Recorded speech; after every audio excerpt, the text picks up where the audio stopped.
இப்பாடலை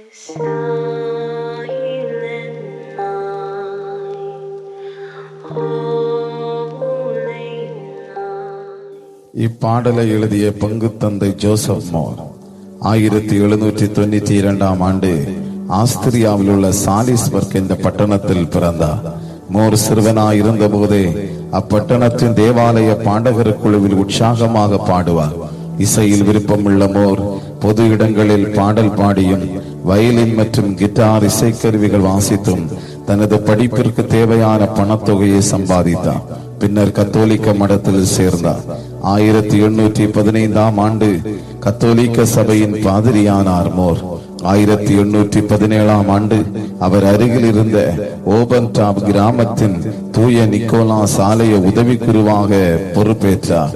இயற்கை எழில் நிறைந்த ஓபன்டாப் கிராமத்தில் அமைதியாக காட்சி அளித்த தூய நிக்கோலாஸ் ஆலயத்தில் 1818 ஆண்டின் கிறிஸ்துமஸுக்கு முன்தினம் ஒரு பிரச்சனை புயலாக உருவெடுத்தது. ஆலய ஆர்கன் ஒலி எழுப்ப மறுத்ததுதான் அந்த பிரச்சனை. மோர் அதை சரி செய்ய எவ்வளவோ முயற்சி செய்தும் பலனில்லை. இரவு பண்டிகை ஆராதனையில் இசையின்றி சபை மக்கள் சோர்ந்து போய் விடுவார்களே என்ற கலக்கம் மோரின் உள்ளத்தில் தோன்றியது.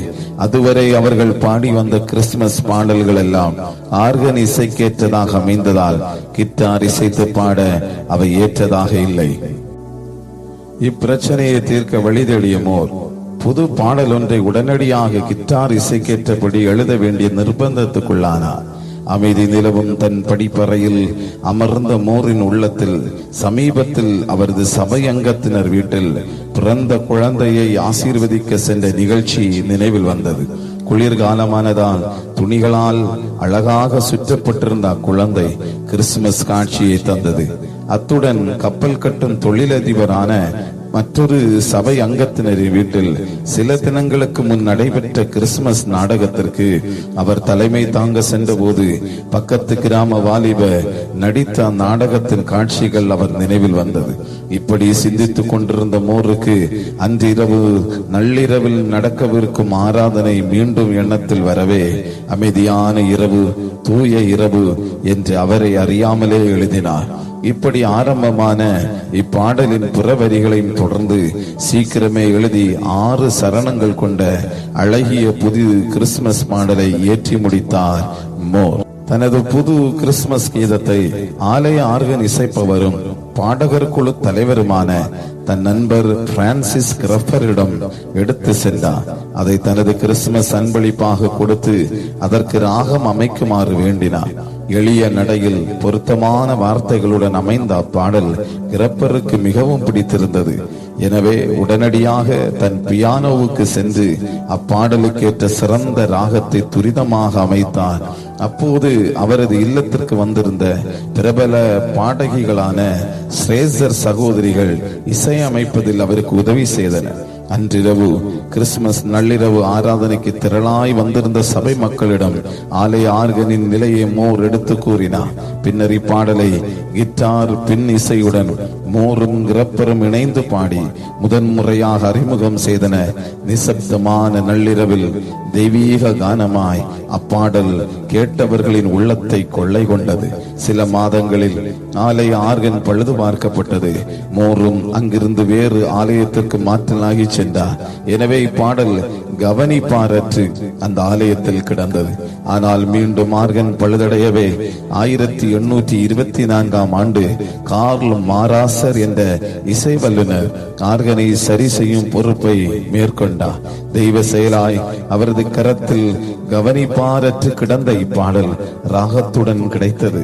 அழகான இப்பாடலையும் அதற்கேற்ற சிறந்த ராகத்தையும் கண்ட கார்ல் கிரப்பரிடம் அனுமதி பெற்று அதை பொக்கிஷமாக தன்னோடு எடுத்து சென்றார்.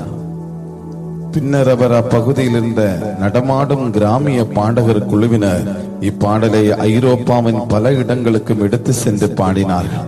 பிரபல ஸ்ரேசர் குழுவினர் இப்பாடலை 1831 ஆண்டு ஜெர்மனியின் லீட்சிக் நகர கண்காட்சி விழாவில் பாடி பிரபலப்படுத்தினர்.